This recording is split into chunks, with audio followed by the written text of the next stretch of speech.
The evening was supposed to be ordinary. I remember sitting on the edge of our king-sized bed, watching Jessica flit around our bedroom like a hummingbird on caffeine. She was preparing for another one of her infamous dinner parties. The ones that had become more frequent over the past 6 months. The ones where I felt like a ghost in my own home. Jessica stood before our full-length mirror, smoothing down her black cocktail dress. "Michael, don't just sit there," she said, not bothering to look at me. "The guests will be here in an hour." I nodded, though she wasn't watching. She hadn't really watched me for months now. The Jessica I married 3 years ago used to curl up next to me on Sunday mornings. We'd spend hours planning our future, arguing over movie plots, or simply existing in comfortable silence. That Jessica had vanished, replaced by someone I barely recognized. Someone who laughed too loudly at parties. Someone who treated me like an inconvenient piece of furniture. I stood up, straightening my navy blazer. "I'll check if the caterers need help," I offered. Jessica waved her hand dismissively. "Just stay out of the way." Her words stung, but I'd grown used to the pain. Ever since James Cooper moved into the house across the street, everything had changed. James, with his perfectly tailored suits and million-dollar smile. James, who always seemed to be wherever Jessica was. I headed downstairs to our modern open-concept kitchen. The caterers were busy arranging appetizers on silver platters. The house smelled like truffle oil and expensive wine. Jessica's new favorite scents. The doorbell rang at exactly 7. Right on cue, James Cooper walked in first. His presence filled the room like an approaching storm. "Michael," he called out, too loud, too familiar. "Where's that beautiful wife of yours?" Before I could answer, Jessica appeared at the top of the stairs. She practically floated down, her eyes fixed on James. I might as well have been invisible. More guests arrived in quick succession. Rachel Martinez, Jessica's new best friend, swept in wearing something that probably cost more than my monthly salary. Tom and Amanda Phillips followed, bringing expensive wine and fake smiles. The living room filled with the sound of crystal glasses clinking and forced laughter. I retreated to my usual spot by the kitchen island. The perfect vantage point to watch my wife's performance. She moved through the crowd like a queen holding court. James was never far from her side. His hand would occasionally brush her lower back. She'd lean in too close when he whispered something in her ear. They thought I didn't notice. But I noticed everything. The way she touched his arm when she laughed. How her eyes sought him out every time she made a joke. The slight flush in her cheeks whenever he entered her space. I gripped my glass tighter, knuckles turning white. Rachel caught my eye from ACR. OSS the room. Her smile was sharp as a knife. She knew.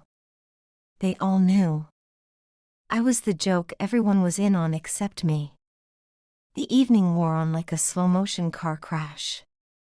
More wine flowed. Laughter grew louder. My invisibility became more pronounced. Then Jessica called out, her voice dripping with false sweetness. "Michael, darling, why don't you join us?" The room went quiet. All eyes turned to me. I could feel the anticipation building. Something was wrong. Jessica stood up, swaying slightly. She held a crystal wine glass in her hand. "You've been sulking all evening," she continued. "Let me help you lighten up." I should have seen it coming. Should have moved. But I stood frozen as Jessica approached. The red wine hit me like a slap. It soaked through my white shirt, staining my skin beneath. The room erupted in laughter. James's deep chuckle cut through the rest. "Oh, honey," Jessica said, feigning concern. "You should see your face." More laughter. More humiliation. I stood there, wine dripping down my chest. "It's just a joke," Jessica said, rolling her eyes. "Don't be so uptight." I looked at her then, really looked at her. This stranger wearing my wife's face. Without a word, I turned and walked out. Their laughter followed me up the stairs. In our guest bathroom, I stared at my reflection. Red wine dripped from my chin. My expensive shirt was ruined. But it wasn't about the shirt. It wasn't even about the wine. It was about respect. Or rather, the complete lack of it. I pulled out my phone and called Ryan. My best friend answered on the second ring. "I need your help," I said quietly. "I need to know everything about James Cooper." Ryan was silent for a moment. "The neighbor?" he asked. "The one who's always around Jessica?" "Yes." Another pause. "Give me a few days," Ryan said. "I know someone who can help." I ended the call and changed my shirt. Downstairs, the party continued. Jessica's laughter echoed through the house. I lay on the guest bed, staring at the ceiling. The sound of their revelry filtered through the walls. Each laugh felt like a knife twisting in my chest. But I didn't cry. I didn't rage. I just lay there, letting a cold clarity wash over me. This wasn't the first time Jessica had humiliated me. It was just the first time she'd done it so publicly. The pattern had been building for months. Small cuts that had gradually grown deeper. Dismissive comments at breakfast. Eye rolls when I spoke at dinner parties. The way she'd stopped touching me entirely. And James. Always James. Hovering at the edges of our life. Then moving closer. Closer. Until he was at the center of Jessica's world. My phone buzzed with a text from Ryan. "Meeting tomorrow. 2 p.m. The usual place." I typed back a quick confirmation. The party downstairs was reaching its peak. Glass shattered, followed by more laughter. Jessica's voice carried above the rest. "Another round." I closed my eyes. Let them drink. Let them laugh. They thought they were untouchable. They were wrong. Morning came with a pounding headache. Not from drinking, I'd stayed sober all night. This was from grinding my teeth in silence. Jessica was still asleep when I left. She'd passed out on the couch, still wearing her party dress. I didn't wake her. The coffee shop where Ryan and I met was quiet. Tuesday afternoons usually were. He was already there, sitting in our usual corner booth. A man I didn't know sat beside him. "Michael," Ryan stood up. "This is Marcus. He's a private investigator." Marcus didn't smile. He just nodded and opened a laptop. "Tell me about James Cooper," he said. So I did. I told him everything. The way he'd moved into our neighborhood 6 months ago. How quickly he'd integrated himself into our social circle. The expensive parties he threw. The investment opportunities he was always discussing. The way Jessica had changed after meeting him. Marcus typed as I spoke. His fingers moving across the keyboard like spider legs. "Give me a week," he said when I finished. "I'll find what you need to know." Ryan squeezed my shoulder as we left. "We'll figure this out," he promised. I nodded, but my mind was already racing ahead. Back home, Jessica was awake. She was in the kitchen, nursing a hangover with expensive coffee. "Where were you?" she asked, not looking up. "Out," I replied. She didn't ask for details. She didn't care enough to ask. The week crawled by like a wounded animal. Jessica threw 2 more parties. I attended neither. She didn't seem to notice my absence. James was there both nights. I could hear his laugh through our bedroom wall. Finally, Marcus called. His voice was tight with urgency. "We need to meet. Now." The coffee shop was busier this time. Marcus spread files across the table. "James Cooper isn't his real name," he began. My heart stuttered. "He's been running investment scams across 3 states. The papers told a story of fraud and deception. False identities. Stolen money. Broken lives left in his wake. He's targeting your whole social circle," Marcus explained. "Everyone who was at that party? They've all invested with him." I thought of Rachel's new car, Tom's recent home renovation, Jessica's increased spending.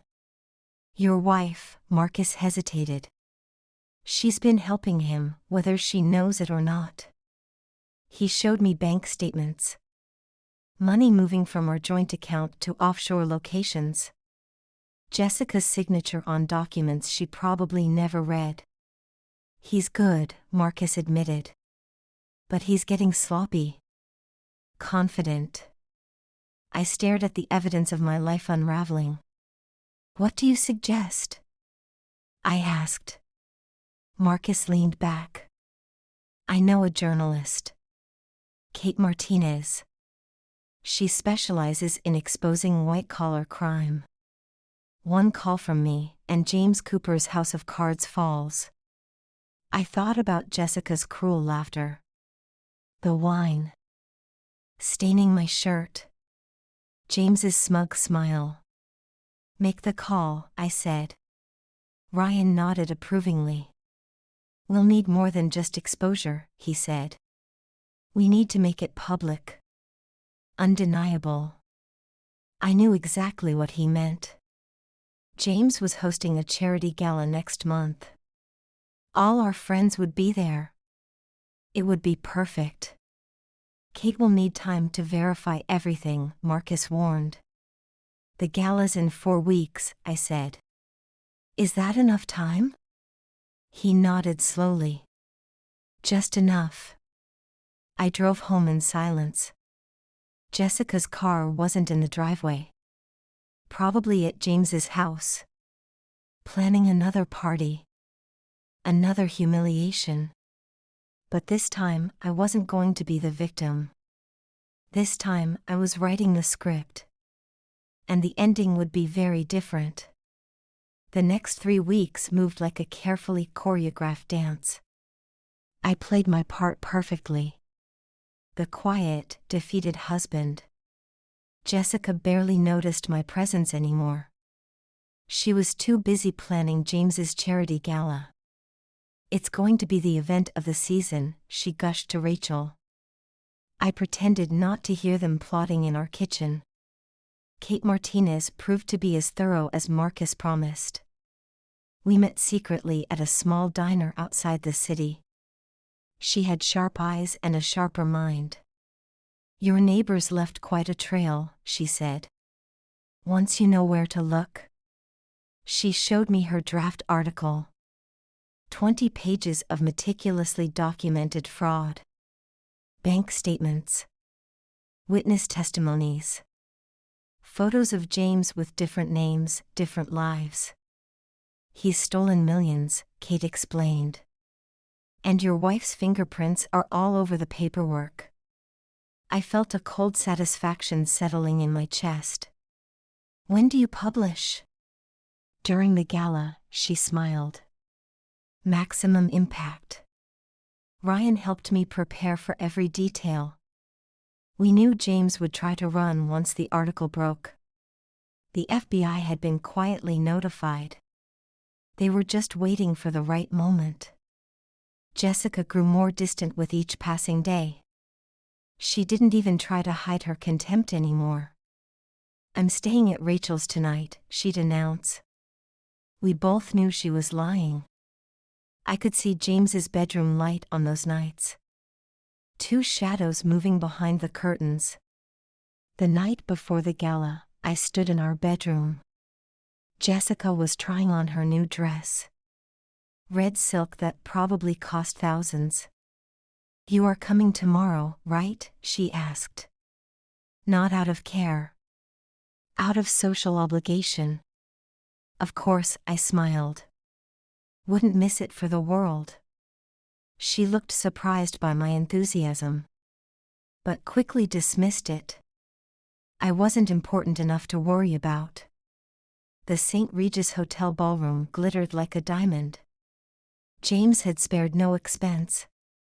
Crystal chandeliers. Champagne fountains.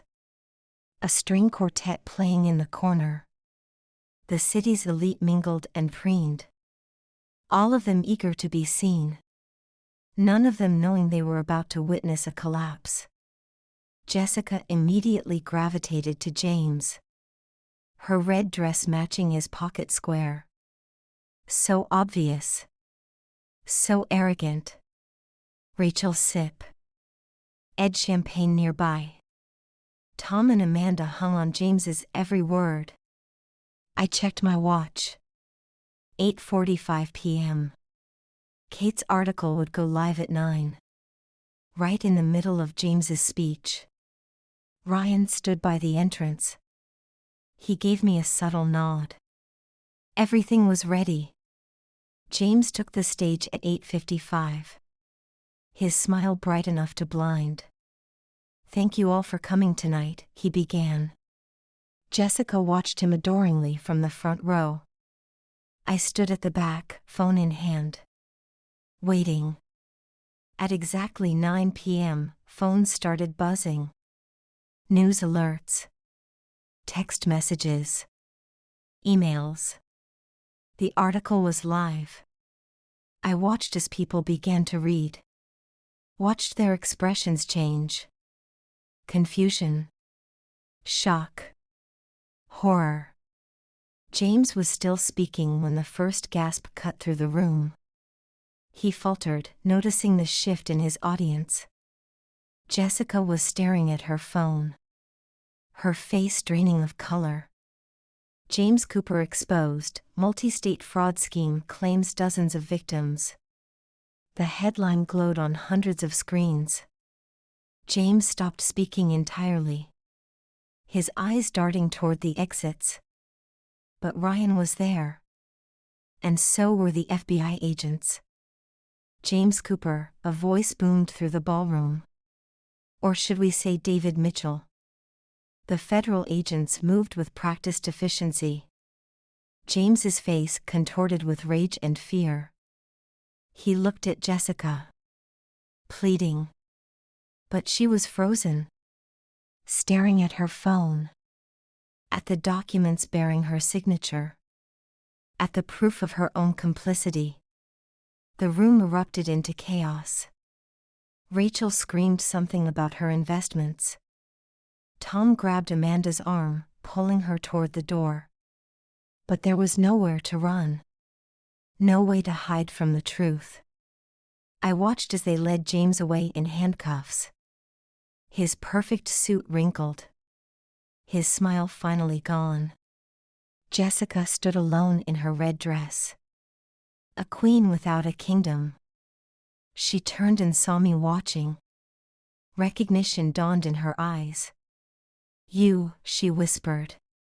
"You did this." I smiled.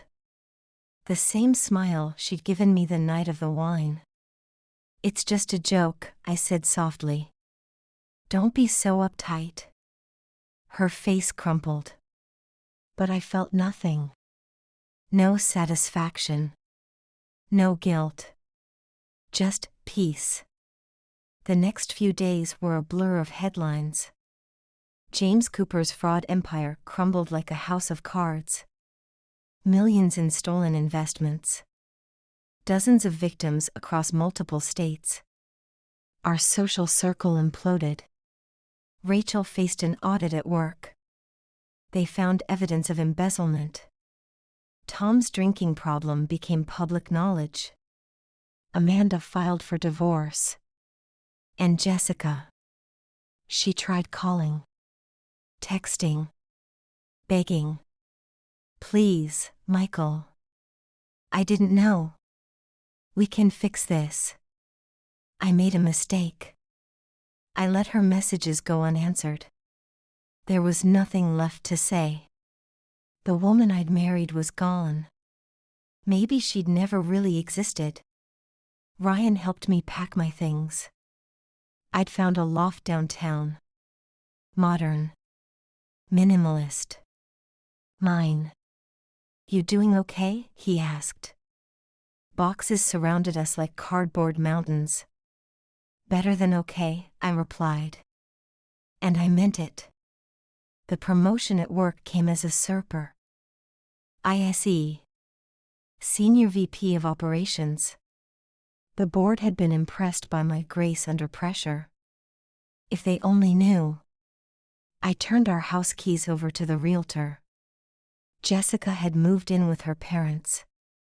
Her reputation in tatters. Her friends gone. Her perfect life exposed as a lie. The loft became my sanctuary. High above the city. Away from the whispers. The judgments. The memories. I rediscovered my love for photography. Started carrying my camera everywhere. Capturing moments. Light. Shadow. Truth. Ryan introduced me to his wife's friend at a gallery opening. Sophie. She owned the gallery. Her laugh was genuine. Her eyes kind. She asked about my camera. Not about my story. Everyone knew my story. It had been in all the papers. But Sophie cared more about my photographs. About the way I saw the world through my lens. We talked for hours that night. About art. Life. Second chances. She didn't try to fix me. Didn't need to know all the details. She just listened. Understood. The last time I saw Jessica was at the courthouse. James's sentencing. She sat in the back. Wearing black this time. Our eyes met briefly. She looked older. Smaller. I felt nothing but distance. The judge gave James 15 years. Justice served in careful measurements. I walked out into the sunshine. Sophie was waiting by her car. Ready? She asked. I looked back at the courthouse once. At my past. At everything I'd lost. And everything I'd gained. Ready, I said. And I was. Ready to move forward. To write a new story. One without wine stains. Without fake laughter. Without betrayal. Sophie squeezed my hand. We drove away from the courthouse. Away from Jessica. Away from the past. Toward something real. Something true. Something mine. 6 months passed like turning pages in a well-worn book. Each day brought something new. Something real. The loft became more than just a space. It became home. My photographs lined the concrete walls. Black and white moments frozen in time. Sophie helped me arrange my first exhibition. These are stories, she said, studying a cityscape. Each one tells a truth. The gallery opening drew quite a crowd. Art critics. Collectors. People who saw beauty in shadow and light. Ryan came with his wife. "You look happy," he said. "I am," I replied. And for the first time in years, it wasn't a lie. Sophie moved through the gallery like a gentle breeze, introducing me to people, sharing her passion for my work. Her hand would find mine in quiet moments, anchoring me, reminding me that this was real. News of Jessica still reached me occasionally. She'd moved to another state, trying to escape the scandal's shadow. Her parents had to sell their vacation home to cover the legal fees, to pay back what she'd helped James steal. But those stories felt distant now, like reading about strangers in a newspaper. The pain had faded, replaced by something loser to indifference. Sophie never asked about Jessica. She didn't need to. Our relationship grew in the spaces between words, in shared silences, in early morning coffee runs, in late-night conversations about everything and nothing. She showed me her world, the art scene, hidden cafes, rooftop gardens where the city seemed far away. I showed her mine, through my lens, through stories that didn't hurt to tell anymore, through quiet moments of vulnerability. The promotion changed things at work. Respect replaced whispers. Achievement replaced assumptions. I led my team with quiet confidence. No need for grand gestures. No need for false pretenses. Ryan and I still met for coffee every week. "Remember when you called me that night?" he asked once. "After the wine incident?" I nodded. "You were barely holding it together. Now look at you." I smiled, remembering the man I used to be. So desperate to keep a broken marriage alive. So blind to his own worth. Sophie's gallery flourished. She had an eye for emerging talent, a gift for nurturing creativity. We moved in together as winter approached. The loft filled with her books, her scarves draped over chairs, her presence making everything warmer. One evening, as snow fell outside our windows, she asked about my photography. "When did you start seeing the world this way?" I thought about it. After everything fell apart, I admitted. When I had to learn to see truth again. She nodded, understanding. "Sometimes we need to break," she said, "to see what we're really made of." Rachel's trial made the local news. Embezzlement charges stuck. 5 years probation. Community service. Tom completed rehab. Moved to Seattle. Started over. Amanda found happiness with someone new. Life moved on. Stories evolved.